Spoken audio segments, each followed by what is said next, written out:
basket can't defend. He's got the outside line for the second part, and he can't hold on. Going the long way around, we're going to be 3 wide for the lead as they all come to the line. Who is going to take it in the end? And here comes Lockwood. He's going to make the move to the outside. Quinn tries to force him off a little bit, but there he goes. It's going to be side by side through turn 1. Will he be able to cover him off? He does. Weaving back to the left-hand side. Reynolds is trying everything. The kitchen sink is being thrown at it. They're leaning on each other. Coming into turn number 3. It's going to be a drag race through 3 and 4. Coming back to the line. Here comes Frisch on the bottom. Richard's going to hold the inside. Tries to be the late breaker here. They're going to be side by side through the final chicane. They bang doors, but keep it clean. As they're still 4 wide on the run down into the back straightaway. Demerit's looking for a line as well. What is going on in Michigan? Novak into the fence. They're still beating and banging. And to the line. He is much faster coming through there. Is there damage on Challenger? Abramitis is ahead. There's going to be a race to the line. Who is going to get it?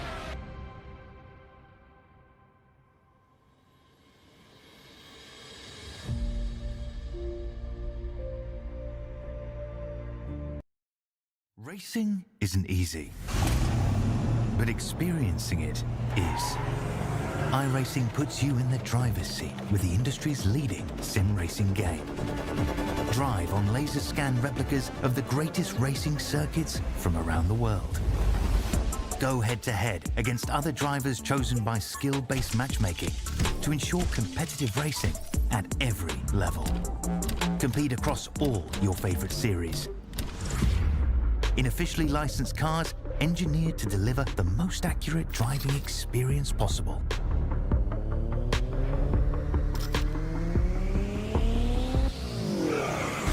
Join a race or host your own with players from across the globe. Race against the computer or in a league with friends. Feel the thrill behind the wheel. Visit iracing.com.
Well, welcome in, race fans. It's Sunday night again, which means we're doing some Apex this GT3, not GT3, fixed Ferrari Challenge racing. This is week number 8 of the 12-week season. Starting to head down to the end of the nitty-gritty here of the season. The drivers jockeying for position at the top of the championship standings in both of our classes. Qualifying just getting underway here. We're at the Circuit of the Americas. You can see there, if you don't recognize the track just by the track map out there, that is where we are located this week. Drivers on track here as we're on board here with Rob Fellon currently putting in his outlap, get his qualifying underway. So a little bit about Circuit of Americas. It's nestled in the hills of Austin, Texas. Circuit of America is known as more than just a racetrack. It's a symphony of speed, elevation, and engineering brilliance. With the full Grand Prix circuit stretching 3.4 miles or 5.5 kilometers for those in the metric system. 20 corners each designed to challenge drivers' precision, bravery, and finesse. Turn 1, the most popular probably the most popular corner here at COTA, also known as Big Red. It's a dramatic climb uphill of 133 feet, making one of the most iconic corners in motorsports around the world. It's also not just a racetrack. It hosts many numerous events as far as concerts and expos and the like. So it duels as just a overall facility in the Austin area. It also has the observation tower. You'll probably see it somewhere in around here as we go through the scenic cameras. That observation tower actually goes about 250 feet above the ground, into the air. It offers panoramic views of the circuit in downtown Austin, adding a touch of spectacle to the speed. So that's a little bit about COTA here and what our drivers are going to have to face. Again, they're in the middle of qualifying, putting in their laps right now. So we've got a championship going on. Let's take a look at the point standing right now in the championship. First up, we'll take a look at our mid-pack Larry's. Chris Diaz leading the way, 128 points. We got a tie for second place between Aaron Sunday and Ozek Sulu. Deadlocked at 104 points. Kent Kruger in fourth place, 86 points. Sean Giroux just 3 points back him in fifth for 83 points. And then Jesse Meager, another 3 points back in sixth place. Over on our pro side of things, let's take a look at how things are shaping up over there as Justin Atchison leading the way, but he is got a partner, Joseph Maher, by virtue of last week's great race for him at Hungaroring, was able to take the win through the final corner after Brian Lemke unable to get there with the fuel load that he had. That's going to promote him up into second place, a tie for first with Justin Atchison. Sean Teeter sitting in third, 89 points. Mark Miller at 84 points in fourth.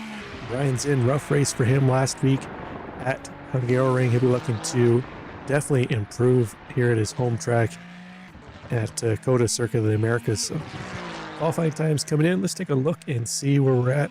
Actually, looks like none of our drivers have completed their first flying lap, just finishing up their out lap. So we got a moment here. Let's take a look at our schedule to see where we've been and how we've gotten to this point in time. We started off Red Bull Ring.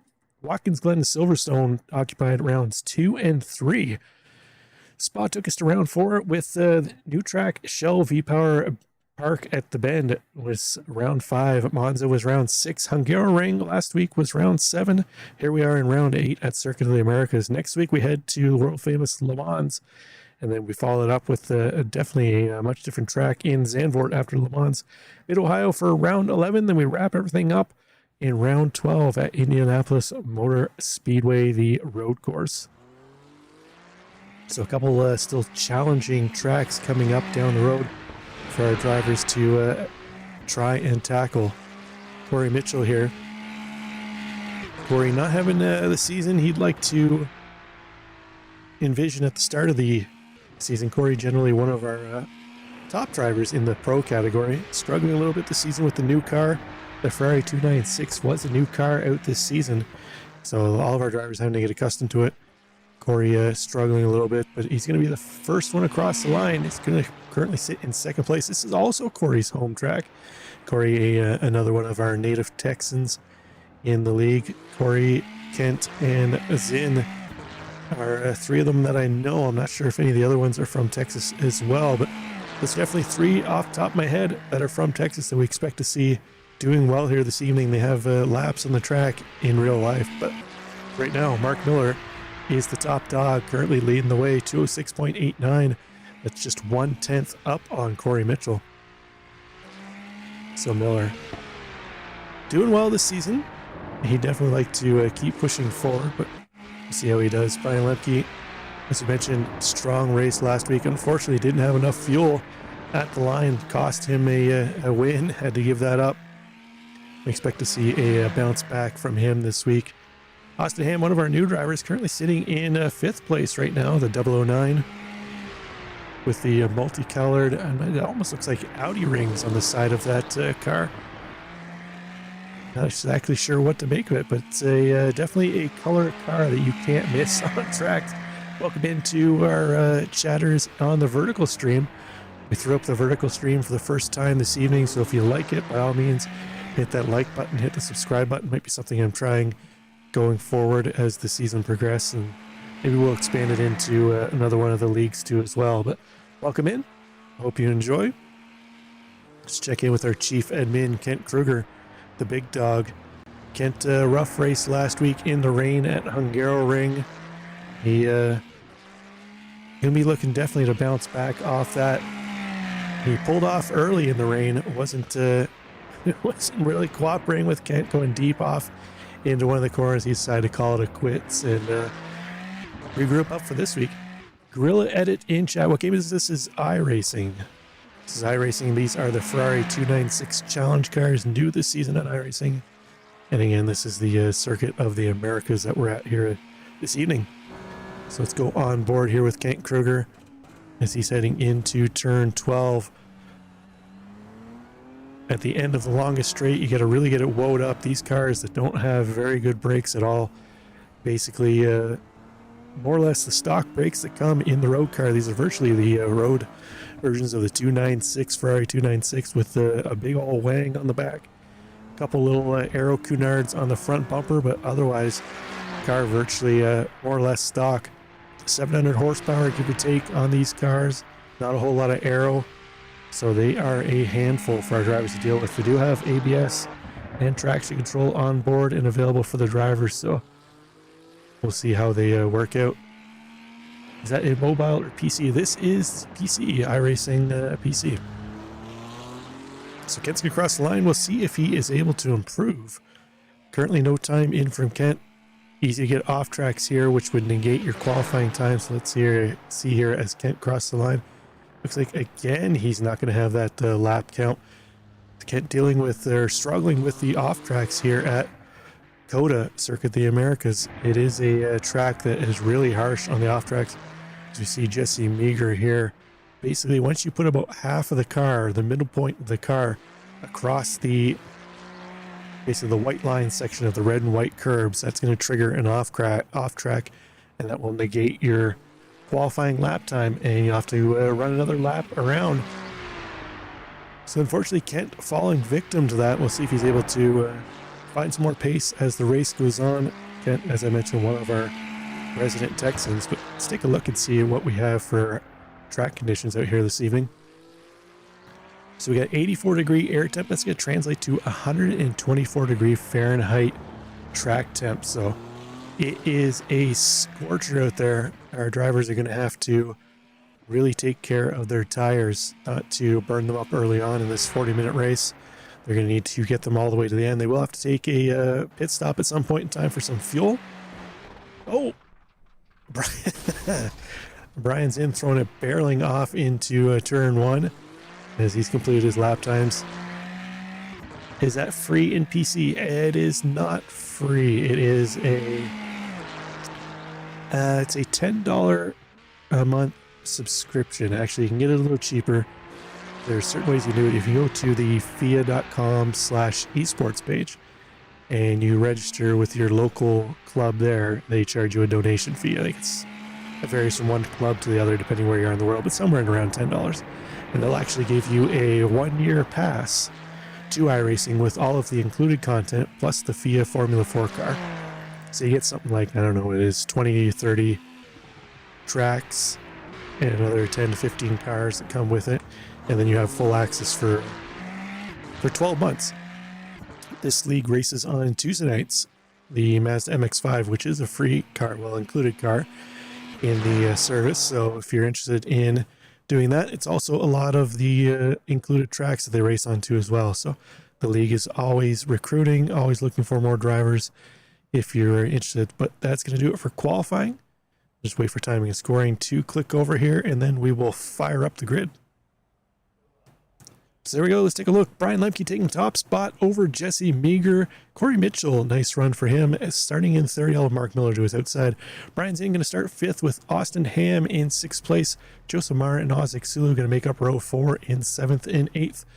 Rob Fellon in ninth, and Felipe Cox going to round out the top 10. Stan Hammond jumped in at the last second, did not set a time. He's going to start in 11th with Chris Diaz to his outside. And then we're going to find Kent Kruger, tail on the field. The big dog got some work to do. The native Texan, he's going to be wanting to try and find a way up through the field, no doubt. So we'll see how Kent does here this evening. Plenty of time for him to try and work his way up. So we expect to see some big things from the big dog. So just wait for two more drivers to hit the grid. Corey Mitchell and Kent Kruger. Kent has gridded up. Just waiting on Corey Mitchell. And then we'll be getting underway. Looks like we are doing a short pace lap. Driver's going to start, they're gridded up just before turn 12. They'll run around behind the pace car. And then we'll be underway again. 40 minutes of action here. Our drivers are fuel limited. They're running with about 45, if I remember correctly, percent load in the fuel tank. We'll have to pop in at some point in time to get some fuel. No need for tires, just a little splash of fuel, and then they'll be off and underway again till the end. I'm actually kind of surprised that our top Texas drivers of Corey Mitchell, Brian Zinn, not exactly sitting on the top of the leaderboard. Corey in third, nice spot for him. Brian Zinn in fifth. I actually thought Zinn might be fighting for top spot here in qualifying, as again, it's a track that I believe we had Zinn on last week in the booth after he popped out after early race incident, and he had mentioned that COTA was his favorite track, so maybe he didn't have any time to practice, but we'll see. Maybe he's got the race pace to get himself up there. But Jesse Meager, Brian Lemke going to lead us around behind the pace car.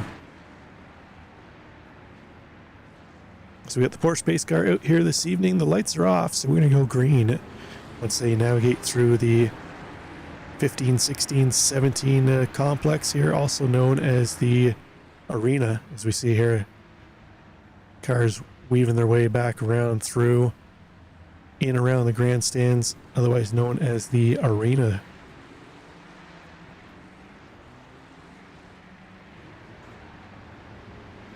A few more corners to go. This will be a tricky section here once our drivers are fired up under green. In certain cars, like an open wheel Formula 4, Formula 3, even the Super Formula cars that can go through that turn 17, 18 complex almost flat out. These GT3 machines, well, like GT3 based machines, I keep saying GT3, but it's not the GT3 machine. Not quite the aero here, and they're a whole lot heavier, so they have to lift and actually have to coast a little bit, maybe, and drag the brakes through that corner. But here we go into the final corner. And there we go. We're waiting for green to get underway. Barney's got the green flag in hand, ready to drop it. Oh, long wait here for the green flag. Barney making them hold. There we go. Green away. Lemke getting a nice jump. He's going to take top spot into turn one. Corey Mitchell looking up the inside of Jesse Meager in the red and white car. Mitchell trying to find a... Oh, Austin Ham goes flying around the outside of that multicolored car. Corey Mitchell going to move himself up one spot into second place. Austin Ham, that car we saw flying up the outside of turn one. He's going to actually pick up 2 spots out of all that, even though with flying off out there. Well done by him. Mark Miller, the big loser at the start. They're down 3 spots. Not sure what happened to Miller. Maybe a little cautious at the start there, but unfortunately for him, he is our, well, guy who would like to restart the race over again. But up front, Brian Lemke leading the way. Lemke already opened up himself a nice 6/10 gap over Corey Mitchell as they head into turn 11 for the first time, also known as the hairpin. Actually, I think we got a nice drone camera there. There we go. See our field heading into the hairpin there, leading them through. Looks like Stan Hammond's working his way up on the inside of Rob Fellon. Hammond's in the Sky Lounge machine, hopped into the session at the last moment, got himself up 2 spots already early on in this one. So nice run early here for Hammonds. Next up on his list is Oz Xulu in that yellow Ferrari up ahead. Actually, 2 yellow Ferraris up ahead, but Xulu in the more orangey yellow car, as Hammond's going to go a little wide out of turn 12 there. Unfortunately, he's going to have to gather that back up. Let's see how our main Texan, Corey Mitchell, is doing. Corey trying to pull away from Jesse Meager. Meager lost that spot to Mitchell into turn 1. He'd love to get it back, but right now Corey doing his best to hold on to that position.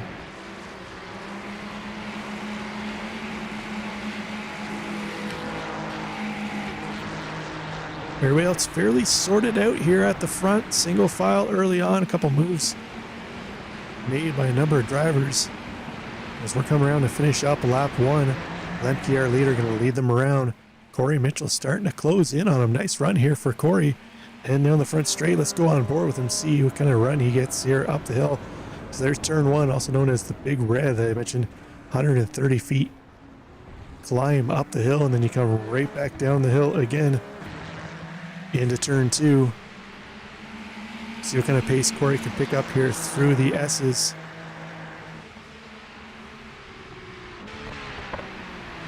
Corey falling back a little bit, had that gap down to about 4/10. Fell back to about 7/10 entering into the S's. Lemke pulled out a little bit. Looks like Mitchell picking up some pace through the exiting of the S's as they head into turn 9 and 10. Quick little left, right, left combo here. And behind them, Jesse Meager. Falling back off Corey Mitchell. Mitchell strong, exiting through turn 9, 10 into turn 11. See what kind of run he gets down here on the long straight between 11 and 12th. Longest straight on the track right here. If Mitchell's going to get some draft help, this is where it's going to be. Go on board here with Corey Mitchell. See Brian Lemke, our leader, up ahead. The draft not super strong in the Ferrari Challenge cars. You can see Corey having to try and go late in the brakes to really close that gap. Draft not really much of an advantage for him, but he does. It takes 2/10 off Lemke into the braking zone. See if he's able to keep pushing forward, but a little further back there, we've got a battle now for third place. Jesse Meager leading a pack of about 5 cars around here. On board with Joseph Marr up 2 spots from where he qualified. Austin Ham and Jesse Meager just ahead of him. Meanwhile, he's got Brian Zinn and Mark Miller in tow. With a 1.5 back of Mark Miller, we find Stan Hammonds quickly got around Isaac Sula when he caught him. We'll see if he's able to close in on that battle currently raging on for third place with about 5 cars involved. Let's even go back, take a look at that first corner lunge here by Austin Ham. As he went up and around the outside, somehow was able to keep going. Oh, he tagged Zinn coming back through. I'm pretty sure Zinn probably not going to be all that happy with that. We'll see how the stewards look at that, because technically I guess that would be a off-track rejoin by Austin Ham. He went deep off into turn 1, came back on track. So again, we'll see how the stewards roll after the race. Next week we'll have an update on that. Let's pop back a little bit here. Kent Kruger got himself up 2 spots. As I mentioned, Kruger, the chief, had been in the league. Oh, somebody's throwing up some smoke up ahead. Looks like Isaac Sulu went off track ahead. We'll take a look and see what happened there in a moment. Looks like possibly he and Rob Fellon got involved in something. As I mentioned, Kruger, not the race he wanted at Hungaroring in the rain last week. They're looking to improve on that. So let's take a quick look here at what happened to first Rob Fellon. You see Chris Diaz in behind him. Not sure if there's any contact here. No, it just looks like Fellon lost the back end. He swung around. Oh, Diaz too as well. Dueling spins there by our 2 Ferrari Challenge drivers. So both of them are going to get back on track. And then let's see what happened to Isaac Sulu. I believe this was just ahead of Kent Kruger. The smoke we saw. Oh, he gets a little too much left turn. Oh, and it snaps around on him. So it looks like he'll be able to get back on track. Only lost time in a couple positions on that one. Fortunately for him, it didn't throw him way off into the wall. But up ahead, Brian Zinn has gotten around Joseph Marr. Let's take a look here and see how that happened while we were looking at the replays. So he went 2 by 2. Zinn with the inside. He's going to have the preferred line through here for the double right-handers, and that's going to give him that spot over Joseph Marr. So we'll have to see if Marr can now fight back and take that position away, as they got Austin Ham just ahead of him. Ham still up 3 spots where he started early on, as it looks like something happened to Jesse Meager too as well. Let's take a look and see what happened to Jesse Meager. He was our 3rd place driver leading this pack. Looks like another driver in through the S's possibly. Oh, he just loses the back end. Thankfully everybody gets by, clear of him.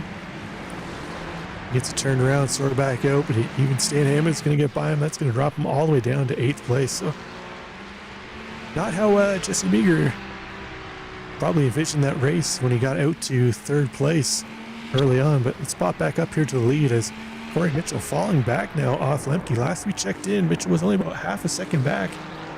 He's now fallen to sitting about 2.8 seconds back of Brian Lemke, our leader, up ahead. So see if Mitchell able to close that gap down now. The battle right now is for third place. Zinn putting a ton of pressure on the back of Austin Ham. We saw these two drivers tangle on the exit of turn 1 early on. No doubt Zinn's going to be pushing hard to try and get that position back. Shows the nose up into the inside as they head into the braking zone for turn 12. Trying to force a mistake from Austin Ham, trying to force him to drive in his mirrors a little more, push a little deeper into the corner. Ham going for more of a late apex through turn 13 and 14. Zinn holding a tighter line. Oh, Ham getting a little squirrely, getting back into the throttle. That's going to allow Zinn to close that gap up even more as we take a look back here from Austin Ham. You see Brian Zinn lurking in behind that Garfield paint scheme. Lurking like Garfield over a lasagna. Zinn going to look up to the inside through turn 19 into turn 20, final corner on the track.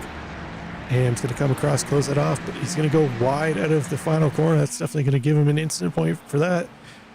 And it's a matter of who gets the better run out of turn 20. I know Zinn had to compromise his exit there, had to bail out of it not to get into Ham. Looking up the inside of turn 1, Ham's going to go wide. We saw he was able to get into the throttle earlier out there on lap 1. Zinn still side by side. They're going to go door to door here into turn 2 and 3. Zinn going to make that move clean and clear before they get into the S's. They are reeling in Corey Mitchell though. Corey Mitchell now only 1.2 seconds ahead of Brian Zinn. Not sure if Mitchell got some damage off of one of these yellow turtle curbs or not, but his pace has dropped off drastically here. So have to see if Mitchell's able to find that pace he had early on. Potentially overheated his tires a little bit as he's pushing the pace to try and stay with Brian Lemke up ahead.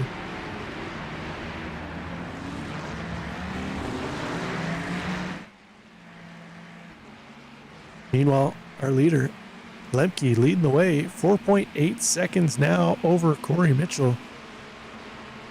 Sunday evening drive here for Brian Lemke. We saw him with strong pace last week at the Hungaroring in the rain. Unfortunately, a little bit of fuel issues at the end cost him the win, where Joseph Meyer was able to take that away. So we'll see if Brian Lemke a little more cautious with his fueling, I guess we'll say, this week when he comes in for his fuel cycle. Right now, though, comfortably out front, just opening that gap up even more on Corey Mitchell. 5.2 seconds now as Mitchell falling into the clutches of Brian Zinn, Austin Ham, Joseph Barr, Mark Miller, and Stan Ham is not too far back of that pack too as well. If they could, if they start battling up ahead, we could see Hammonds, and it looks like Jesse Meager, he's towing along Meager as well. They could get into that battle for second place. Across the line, that's going to finish up lap 5 and on to lap 6 for our second place battle. Take a look back here for Corey Mitchell to see how late Brian Zinn gets onto the brakes into turn 1. Really deep on the brakes. Oh no, Austin Ham almost gets into the back of Brian Zinn. Fortunately, able to get it woed up in time. Joseph Meyer almost got into the back of Ham too as well. That was almost the end of a couple drivers' race right there.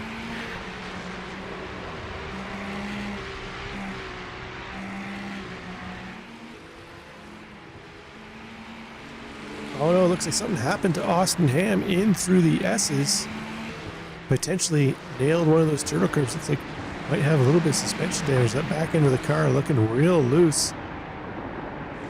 Take a quick look here in a moment to see what happened to him. Yeah, he looks like he's definitely fighting that car right now. Let's see what happened to Austin Ham. It was hitting, oh, you got a ton of that inside turtle curve there. Oh, and another one. That's definitely going to be fought with some suspension damage, even a little bit of floor damage off that one. Those yellow curbs have a real sharp edge to them. I've actually snapped a wheel off an open wheeler hitting them. And I believe it was Formula 4 that happened to, but just up ahead of them, Stan Hammonds and Jesse Meager fighting it out for 6th place. Hammonds holding onto that spot right now, up 5 positions from where he started. Jesse Meager, we saw what happened to him in the S's early on. He's trying to recover from that. Started on the front row in second place. Got moved down to third by Corey Mitchell into turn 1. And then had that unfortunate spin after hitting a curb. Dropped himself all the way back down into 8th place. He's got himself up into 7th right now. Stan Hammond's just ahead. See if the two of them battle or see if they work together to try and chase back in that pack up ahead. As you see Corey Mitchell heading to the line to finish up lap 6. Brian Sinn's caught him but hasn't been able to close that gap. Saw Mitchell falling back the last couple of laps, losing some pace, but looks like he's picked it up again. I wonder if it was strategy-wise for Corey, trying to save a little bit of fuel here, as there is a lot of areas at Coda where you can lift and coast. Welcome in, Blue Crab. Oh yeah, the sausage curb. The good old sausage curbs. You don't want to leave your sausage on the curb, but Corey Mitchell right now would love to see some curb action from Brian Zinn in behind as we look back here from Mitchell. Trying to pull away from Zinn, but Zinn not going anywhere. They're opening up a bit of a gap over Joseph Marr in behind. Looks like Marr falling back a little bit. He's having Mark Miller in behind him. So as much as Joseph Marr would like to push forward, he's got to be wary of Mark Miller in behind him too, as well, as we see Corey Mitchell going defensive into turn 11. Now he's going to get the better run out of 11 down the back straight. Long run down the straight into turn 12.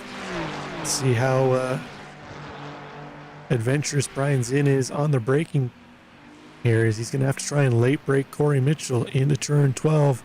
So he's not going to do it. Mitchell going to hold on to that position. Joseph Marr, Mark Miller lurking in behind. Not too far back, either one of those drivers. As our battle's heading into the arena section, there goes Mitchell and Zinn on the bottom. Marr and Miller not to find them.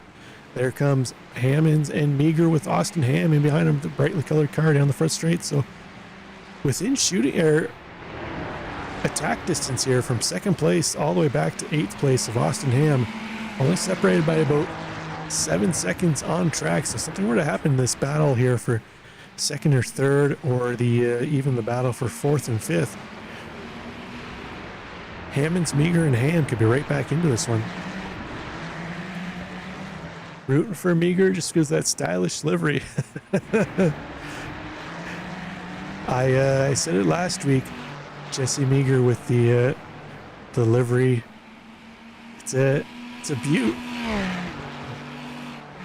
Right now he's trying to find a way around Hammonds. We got Hammonds ahead of Meager, ahead of Ham. So we got a whole lot of ham on track right now, mixed in with the sausage curbs. It might make somebody hungry out there. Back up front though, Corey Mitchell is in, putting a ton of pressure on now. That Garfield machine would love to talk of the ham and sausage in behind, but right now it's in trying to find a way around Corey Mitchell. Let's go on board here with Zinn, looking from Zinn's roof. See if he's able to find a way around Mitchell, looking to the left. Mitchell going defensive. Zinn going to try and duck up the inside here. Not enough overlap to make that move. Can't quite get later on the brakes. Mitchell's going to bleed out wide though. Here we go. Run down the straight. Joseph Marr and Mark Miller right there too as well. They're going to get draft off both those cars up ahead. Thank you, Blue Crab. Thanks for popping in. We'll see you in the next one. Zinn thought about looking to the outside. Mitchell didn't fall for it. Corey Mitchell is going to run his lines pretty much more or less, regardless of who's there. If I've learned anything from racing with Corey over the last 4 or 5 years, but looks like Jesse Meager has gotten around Stan Hammonds. He's going to move himself back up into 6th place. Our outside pole sitter now recovering back to 6th place. That's going to drop Stan Hammonds down to 7th.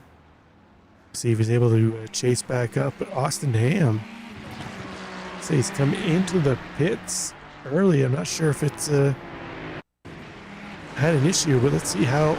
Oh, there we go. There's how Meager got around Hammonds. Stan Hammonds got loose, exiting out of the turn 10-11 complex. That's all Jesse Meager needed. He didn't need a second invite to get through. Garrett Ham in chat saying Austin Ham is going to make the comeback. I think Austin Ham might be done for the day, unfortunately. That car is looking hurt.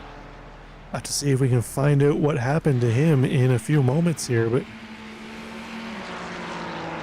it's like a promising race after a couple incidents with turtle curbs might have gone by the wayside for Austin Ham. Let's see what happened to him. It looks like another run in with some turtle curbs here. Oh, again, he smoked that inside curb. The same one that got him last time.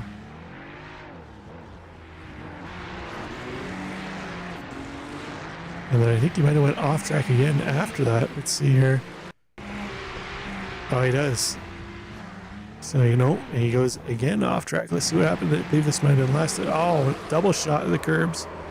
This time, unfortunately, he's going to lose the front end there. So, end of a promising race for Austin Ham. Hopefully we see him back next week. Try his luck at Le Mans. With this battle for second place still going on, Corey Mitchell surprisingly able to hold off the charge from Zinn, Maher, and Miller. I'm starting to think now Corey Mitchell was just backing off the pace to keep some temp down in his tires, potentially save some fuel. As we're nearing the halfway mark, none of our drivers have popped in for mandatory service. Actually, it looks like Rob Fellon, one of our only drivers, come in for service, but I'm not sure if that was due to damage, as we've seen him involved in a couple of incidents early on. But the big dog Kent Kruger, our biggest mover of the day right now, up 5 positions. Kent just out here driving his race, not pushing the envelope too much, taking positions as they come to him. He's got Oz Exulu not too far back from him though.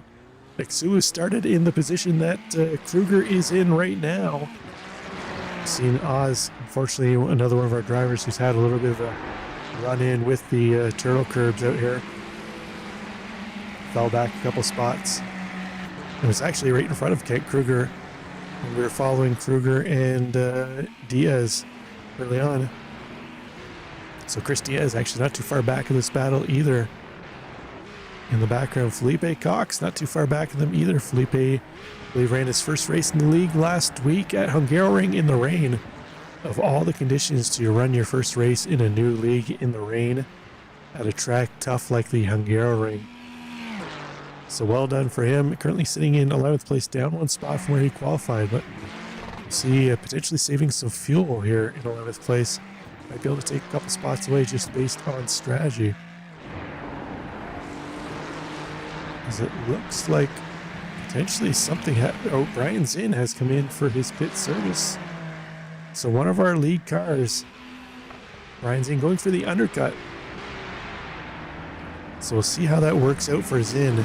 So that's going to put him into clean air right now, as he's got Exulu and Kruger not too far up ahead, but we know Zinn has had better pace than both of those drivers, so I suspect once he catches them, should be able to get around them. That's going to leave a fair bit of a gap between Hammonds and Meager, who will be up the road ahead of him. So when we talk about undercut, what we're saying is Brian Zinn coming in ahead of when the fuel load would be running out for the cars. So what that's trying to do is trying to get himself out of the battle so he could find some clear air and potentially put in some quicker laps. So when the rest of the drivers come in, they'll still be embattled in the battles that they are in. Losing time is what Zinn's hoping for. And then while he's out on clean track, he can run quicker laps and potentially leapfrog them through their pit service. But what that has done is given Corey Mitchell a little bit of relief here, as Joseph Maher and Mark Miller now 1.4 and 2 seconds respectively back from Mitchell.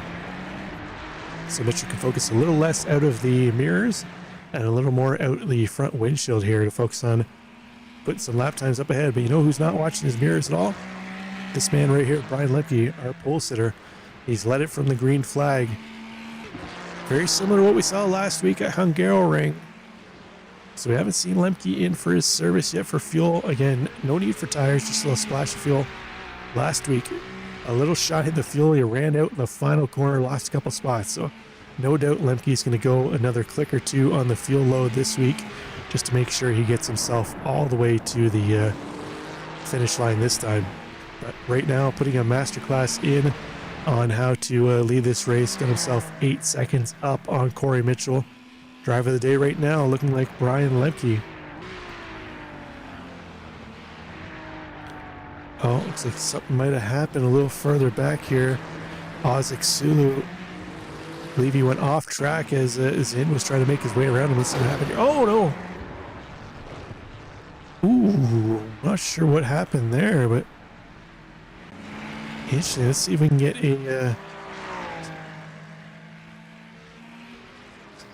get a cockpit view here of what happened. I think Ozek Sulu might have pulled over to brake to let Zin by, and I think unfortunately Zin wasn't quite prepared for that. So let's see what happened there. On board here with Zin. Oh yeah, there was. Sulu pulled off to let Zin through as he recognized Zin was faster. Unfortunately, he hammered the brakes there, and Zin still had a little bit of overlap on the left rear, and fortunately that's going to give Brian Zin a little bit of damage. See that left front punched in there. Actually causing some aero damage, potentially some steering damage too as well. So that undercut he was trying to employ, that's one of the potential downfalls. When you come in early and you end up a little farther back in the pack, sometimes you can get wrapped up in something like that. And we just saw that happen to Brian Zin, so potentially he could still find a way to leapfrog these cars once they come through. The drivers do have a quick repair, or some people call it a spare car, where they can pop into the pits and any damage they have will be immediately repaired. They do have one of those. Most drivers will actually wait to take it for when they come in for their pit service if something happens early in the race, but unfortunately for Zin, he's already come in for that service, so he doesn't have that luxury. Mark Miller, though, has been stuck on the back of Joseph Marr here for about the last 15 minutes.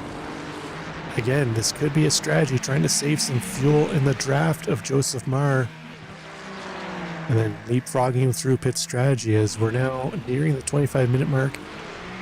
Our drivers can go, on average, most tracks, about 30 minutes into the race before they're out of fuel.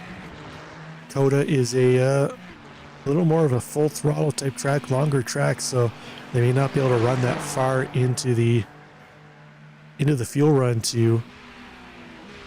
before they have to pop in for a splash of fuel. So it'll be interesting to see.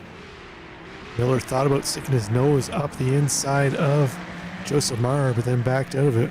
Looks like something happened to our new driver, Felipe Cox. Let's take a quick look here and see what happened to him in just a second. Just want to make sure this battle isn't going to go off here between Marr and Miller.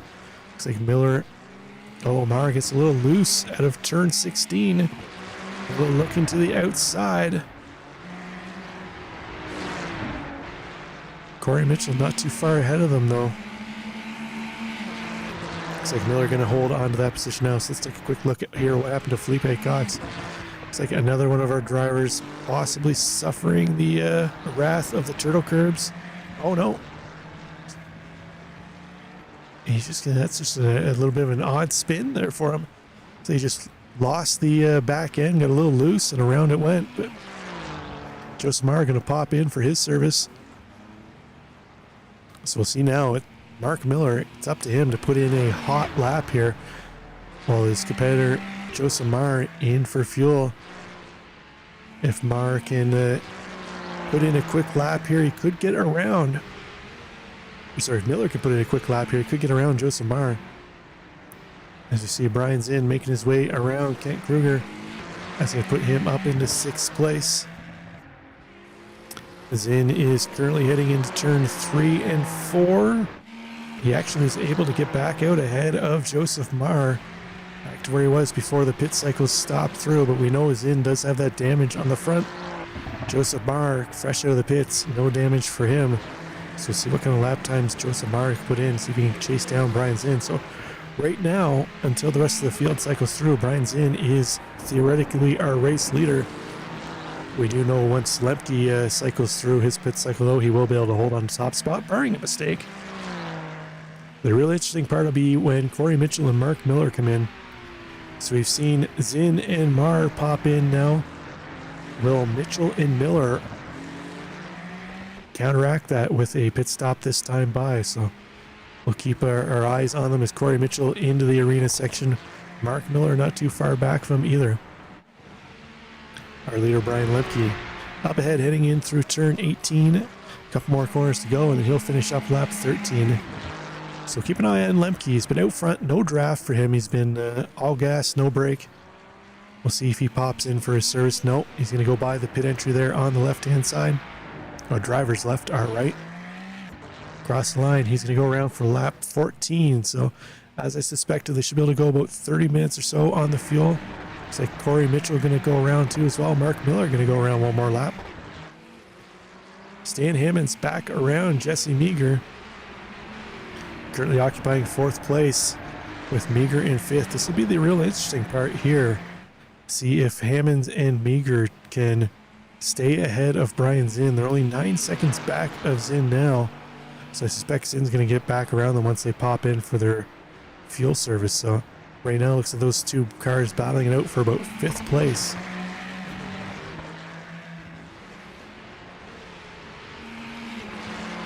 They're also our closest battle on track right now. Jesse Meager's been up and down the standings. Rough race for him. As I mentioned, started on the outside of the pole. And he's had, for lack of better words, inexperience here this evening. So see if we can find where Hammond's got back by Meager. Looks like here it is here. Oh, looks like Jesse Meager went a little wide. Through looks like that was turn 8-9. And the run down the back straight, Hammonds was able to get a better run through there into turn 12. He holds on to that spot. Jesse Meager breaks early, relinquishes the position. And that's going to put them where they are right now with Stan Hammonds in 4th place, Jesse Meager in 5th.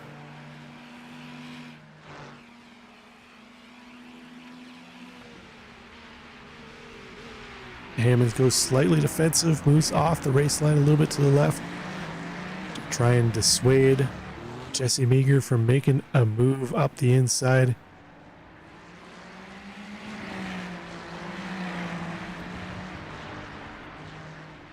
Time starting to be the enemy here for Meager to make that position back on Hammonds. As the clock just ticks over, about 10 minutes to go. Our driver's running a little over 2-minute laps, 2-minute 8, 2-minute 9 for quick laps. So that's going to put them maybe another 4, potentially 5 laps, depending when the leader crosses the line. Speaking of our leader, into turn 1 again, Lemke going to go around one more lap here. Stan Hammonds pops in for his fuel service though. He's going to try and relieve himself with some of the pressure from Jesse Meager. Meager going to get up into 4th place. Brian's in now. He's going to get by Hammonds. He's going to move him back up into 5th place. Still our highest ranked driver who has pit.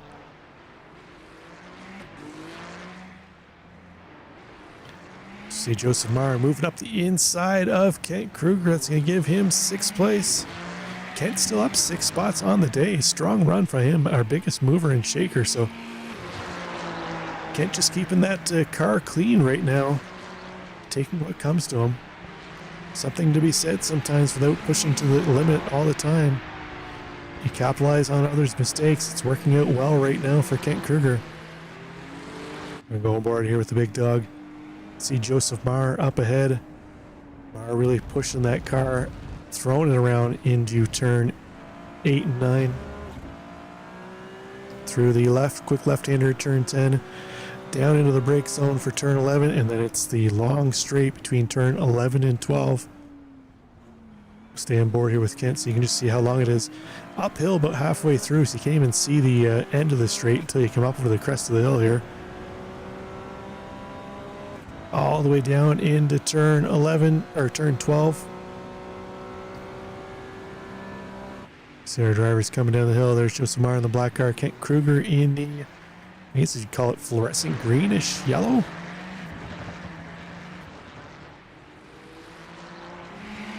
Corey Mitchell. We've got to see our leaders come in this time by, right? They can't possibly have any more fuel. Let's see. Looks like Corey Mitchell going around one more lap. Mark Miller, though, coming in for service. Brian Lemke, he's already gone around another lap. So Lemke and Mitchell really pushing the envelope here on the fuel cycle. That's going to put them at about 35 minutes next time by. I hope they've calculated that the start-finish line is well before the midpoint of pit entry. Sometimes you can get fooled by that. You may have a fuel calculator that shows you have, say, one more lap of fuel as you're entering the final corner. But it's calculating that lap based on the start-finish line, not where your pit stall is. So if your pit stall is past the start-finish line all the way down at the other end of the pits, it's not accounting for where your stall is. It's just saying you have enough fuel to get to that line. So hopefully Lemke and Mitchell aren't being caught out by that. We'll have to see as they continue on this lap. But right now, they're pushing the envelope as far as fuel load. Corey Mitchell, I think, might have been trying to save a little fuel on those few laps where we saw him really fall back off the pace. So it wouldn't be surprising to me if he's saved enough to go that extra lap. But Kent Kruger right now on the tail of Mark Miller. We haven't seen Kent Kruger in for service yet too as well. So another driver really pushing the envelope here on fuel.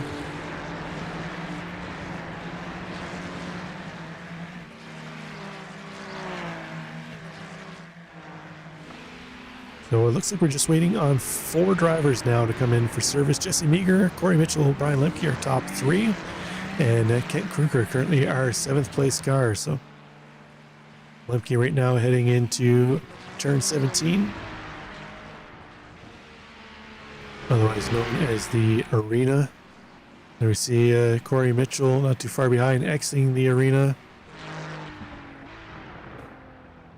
Lemke out of turn 19. Let's see if he makes the left-hand turn into the pits. No, again, gonna go. No, he's gonna cross.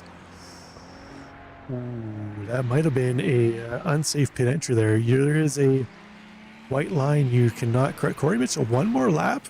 Is he gonna do one more lap? Connection issue for Corey Mitchell there. Uh-oh. Oh, there he is. I was gonna say maybe Corey Mitchell decided connection issue out of the race. So Corey potentially saved another lap of fuel. Did Corey Mitchell no stop this race? Stick around and find out. He would have had to have done a ton of fuel saving here to get himself to the end. Brian Lemke, though, our leader, in and out of the pits. Up into turn 1, he's going to hold on to top spot. 8 seconds up on Brian Zinn. So Zinn, no doubt that damage to the left front, causing a little bit of aerodynamic hindrance to his lap times here. He has closed down the gap on Lemke, though. Down to only 5 seconds just before pit cycles. That gap was about 7-8 seconds, so the undercut looked like it played a little bit of a role for Zinn, but unfortunately, that incident with Isaac Sulu a little earlier on cost him a ton of time. But Stan Hammonds, Jesse Meager, they're back at it again. Meager able to get back ahead of Hammonds through the pit cycle. Now it's up to Stan Hammonds to try and find his way back around Jesse Meager. It's a battle for 7th and 8th place. Oh no, Hammonds goes off wide. He's going to gather himself back up though. Nice save there by Stan Hammonds. We can see the driver really working the wheel on the inside. Let's go on board here with Hammonds as he tries to chase down Jesse Meager up ahead. Meager now opening up 1.4 seconds over Hammonds. Due to that little bit of correction that Stan Hammonds just had to take down the main straight though. See what kind of run Hammonds can get through here. It didn't look like the best exit there for Hammonds. That's going to allow Jesse Meager to open up another couple tenths over him. That gap now just under 1.7 seconds. Story of the day though, Corey Mitchell. Now at the 36.5 minute mark. Corey coming in for service now. So let's see here. How much fuel was Corey able to save? Brian Lemke 12.7 seconds back now. Lemke into turn 20, the final corner. We'll see him pop around here in a matter of moments. Corey Mitchell still heading down the start-finish line, or pit lane, sorry, to try and get to his pit stall. Here comes Lemke now. He's going to go past Mitchell. Now, is Brian Zinn going to get ahead of Mitchell too as well? Corey Mitchell exiting his pit box. Zinn's gone past though. Corey Mitchell, it doesn't look like that long overcut run was the move. Corey had to run so slow to save the, well, I should say so slow, but he had to back off the pace so much to run that extra lap of fuel that it's cost him that position to Brian Zinn. Zinn now, even with that damage, has moved himself up into second place. Corey Mitchell down to third where he qualified, nonetheless. So not all is lost for him, but Joseph Maher is 3.7 seconds back. Mark Miller in tow too as well. These two have been fairly status quo since the drop of the green flag here. It's like Mark Miller, unfortunately, he's had just enough pace to stay in behind Joseph Maher, but not enough pace to get around him.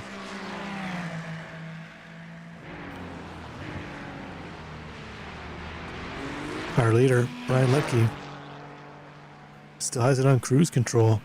The gap holding steady, 5.2 seconds over Brian Zinn. Zinn holding a comfortable 3 seconds over Corey Mitchell. So we'll see now what kind of pace Corey has. Unfortunately, he's going to run out of laps. We're only going to have one more to go here once Brian Lemke crosses the line. So Corey Mitchell, I think he should have came in earlier, and then he could have pushed, had that full fuel load, knew that he had enough to get to the end. He could have put push laps on till the end of the race. So unfortunately for Mitchell, he might have to settle for third place, barring a mistake from Brian Zinn. But our leader into the final corner here should be getting the white flag this time by. As we'll keep an eye out, there it is, Barney waving the white flag. Last lap around for our drivers. Brian's in comfortably in second place. Corey Mitchell 2.7 seconds back. Joseph Maher, Mark Miller, still the same 4/10 gap between them. Just Migrono, looks like Stan Hammonds had to come in again. That car looking a little banged up for Hammonds.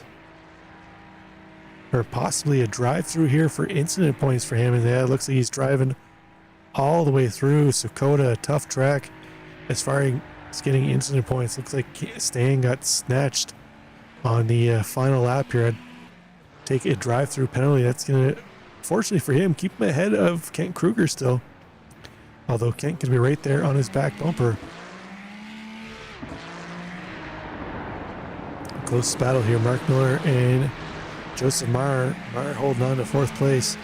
Miller's looked content for the most part to stay back there, but last lap here, this is the last chance for Mark Miller trying to find a way around. He's been saving his equipment for the final lap here. Let's see what kind of push he can get. Oh, a nice run out of turn 11 for Miller. See what kind of run he gets down the back straight here. Potentially, could he make a move into turn 12? We go on board here with Mark Miller. Is Joseph Maher going to go defensive at all? Miller showing the nose up the inside. It's going to be a battle of the late breakers. Mark Miller not able to get any overlap into turn 12. So Joseph Maher, barring a mistake, should be able to hold on to that position, as there isn't really any great overtaking opportunity here into the last arena section. Oh, looks like Stan Hammonds had another incident here. See, have a little tangle with the sausage curb. Oh, he does. He loses the back end. Kent Kruger going to get around him. Brian Lemke, though, driver of the day, pole to pole win. Cross the line, takes the checkered flag. Well done for him. Brian Zinn going to take second spot. Corey Mitchell going to bring it home in third. Battle at the line for fourth place. Joseph Maher going to hold on to that spot just ahead of Mark Miller. Jesse Meager, after all his ups and downs, he's going to end up bringing it home in sixth place, so well done for him. Kent Kruger going to take that spot away from Stan Hammonds at the end. Into the final corner for Kent Kruger.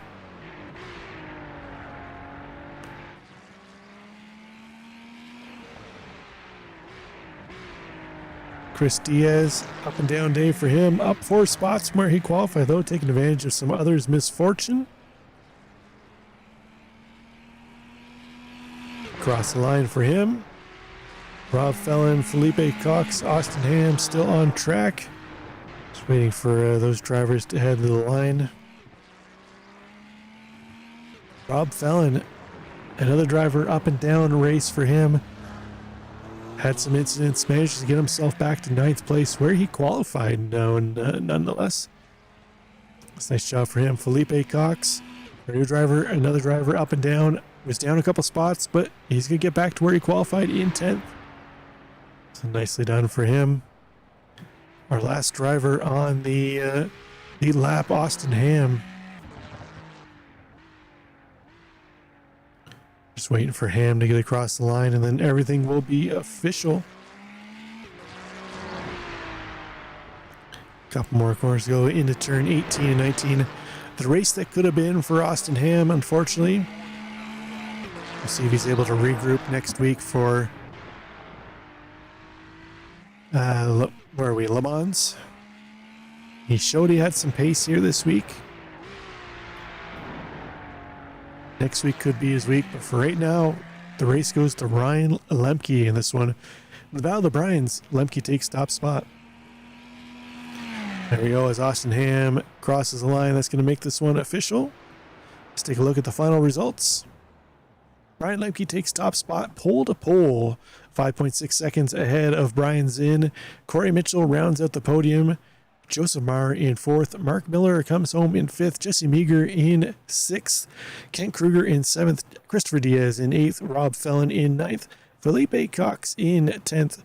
Austin Ham in 11th. Stan Hammonds in 12th. And Oz Exulu is going to round out the field in 13th place. Garrett Ham. Ham will win Le Mans next week. Well, I hope to see him back up at the front, the sharp end again next week, Garrett. But for now, probably a race he's going to want to forget. Let's see, we don't have any drivers in the room here yet. So we'll just take a moment to reset timing and scoring here. As we wait here for a driver, looks like we've got... Oh, looks like we've got our race winner. Let's bring in our race winner, Brian Lemke. Lemke, well done this week. Looks like you managed to put in enough fuel this time. I did. I probably overfueled that last pit stop. I saw a pretty good gap. I said, just put plenty of gas in that thing, and then I come out and Zinn's like 4 seconds behind me. So good thing I didn't put any more than that. Yeah, it looks like you had it just on cruise control for the most part after you got out front. It looked like I wasn't sure if Corey maybe backed off to try and save a little fuel. He went that extra lap, but it looks like it was probably the wrong play. As saving all that fuel actually cost him a bit of time. Zinn was able to leapfrog him once Mitchell came in for his pit stop. But were you trying to save it all out front, or was it just kind of just maintaining your pace the whole way? No, I knew we were going to have to pit. I actually came in a lap early, so Corey probably just did that extra lap. But no, I was pushing. There was a couple times that I kind of tried to back it off a little bit, and then I would get out of a rhythm, and I kind of get out of my flow, and it's like I just got to keep pushing, and it is what it is, you know. Yeah, no doubt. We head next week to Le Mans. It's, you know, I know it's a popular track because of the 24-hour Le Mans, but I find it, as far as races go, it's not a real racy track. How are you feeling confidence-wise heading into Le Mans after a couple of strong weeks here, barring the fuel issue last week? Yeah, I'm not very good at coding either, and tonight somehow all the stars aligned, so I think I'm probably feeling comfortable in this car at least.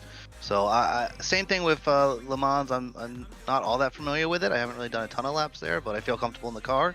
So we'll just do some practice and see where we end up next week. Well, excellent stuff. Anybody want to do a shout out here, Brian, before we let you go? Yeah, how about all the Apex admins? These guys put in a lot of work behind the scenes every year, and I think the product has been a lot of fun. So shout out to those guys, and shout out to Corey tonight with the podium. That was awesome. Yeah, well done, Corey Mitchell. But okay, Lemke, best of luck next week at Le Mans. Hopefully you can go 3 for 3 starting from the pole. Yeah, we'll see what happens. I appreciate it. Take care. Bye. That was our winner, Brian Lemke. Let's bring in second place, Brian Zinn. Well, Zinn, you lost the Battle of the Bryans. Unfortunately, you had to settle for second, but The undercut looked like it was the play here this evening. You were able to leapfrog a number of drivers, namely Corey Mitchell, who had to pull back his pace so much to go that extra lap of fuel. Even with the damage you got from that little bit of contact from Isaac Sulu, you're able to leapfrog back around him. Yeah, I mean, credit to Corey. What he lacks in fuel mileage calculation, he makes up for in defensive driving. So I think he would give Alonso a run for his money on being able to hold faster guys behind him. So when I saw Joseph and Mark kind of close in behind us, I was like, I got to try something to get out of this train here and hope that getting some clean air, I'd be able to put in faster laps than those guys would be running. And, you know, knowing the pit stops should be similar time, you know, all things would equal out and I'd be able to jump them in the pit. So, yeah, unfortunate. You know, Oz was trying to be courteous and, you know, get out of the way. He didn't want to battle me and I didn't want to battle him. It was just a bad spot to do it, going down the hill into turn 2. And I just didn't expect him to break there on the racing line and kind of caught me out. So I haven't gone back and look at how bad the damage was. Didn't appear to be too bad from inside the car. The pace was still there, so I got lucky there. Knowing how iRacing's crash model can be, could have easily ripped the whole front end off the car. But yeah, just getting clean laps in. You know, hats off to Kent. You know, allowing me to go by up into turn 1. You know, didn't really hold me up there. And then just was able to slowly wait people out going through the pit cycles and cycle back up and actually gain quite a bit of time on Lemke too, which I was not expecting to do off of that. Yeah, it looked like the damage wasn't all that bad. You kept your bumper, but just kind of pushed in the left front. I was kind of wondering whether you had any suspension damage off that as I went back and looked at it. It didn't look like the wheel was kind of turned at all. Look, it was just kind of the front bumper. But next week we head to Le Mans. I know this was your bell of the ball track. Looking at the schedule as you eyed it up this season, a little surprised to see you qualifying in. I think it was 5th. Thought maybe you'd be a little farther up at the front, but you were able to find your way through. But how are you feeling about heading into Le Mans with these new cars? It's going to be exciting. I think we're going to have to look back and see how it was at Monza for an idea of what Le Mans is going to be like. You know, heavy speed into heavy brake zone is a recipe for chaos in this car. So I think back to the normal GP turn 1 at Monza coming off of the oval and the chaos that was lap 1 on that. So I expect the first time we go into Indianapolis or even into Mulsanne, it's going to be quite fun. You know, the car drafts well. It's really going to be a balance between, you know, getting the draft maximized, but then also being able to keep the car under you going through, you know, the back half of the lap. So I'm excited for it. I think this is going to be kind of, you know, 3 out of the 4 weeks, you know, scratching Hungaroring off the map there. You know, I think really great combinations with this car are going to be a lot of fun. It's going to make for great entertainment. So if you guys are watching, make sure to tune back in next week. Excellent stuff. Anybody to give a shout out to who's in here before we boot you out of the booth? You know, just the usual suspects. You for putting on the broadcast, you know, Apex for putting on a great clean and racing league, and you know, all the folks that made the race as good as it was tonight. So you know, it's all you can ask for. You don't get this kind of racing in officials usually. So just hats off to everybody involved. Excellent stuff. Best of luck to you next week's in, and we'll see how you do. And it's getting down to the nitty-gritty for the championship, so every one of those races are going to count. See you next week. Sounds good. Later, everybody. So that was our second place driver, Brian Zinn. Looks like that is all the drivers we have here waiting for the interviews. So as mentioned, next week we're going to head to Le Mans, Circuit de Le Mans. If you're interested in joining the league at all, they are always recruiting. It is a free league to join. They just take donations to help cover the costs. The Discord link to the league should be in the description of the video. And we'll catch you next week here for Racer Nexus. I am Rob Campbell, and bye for now.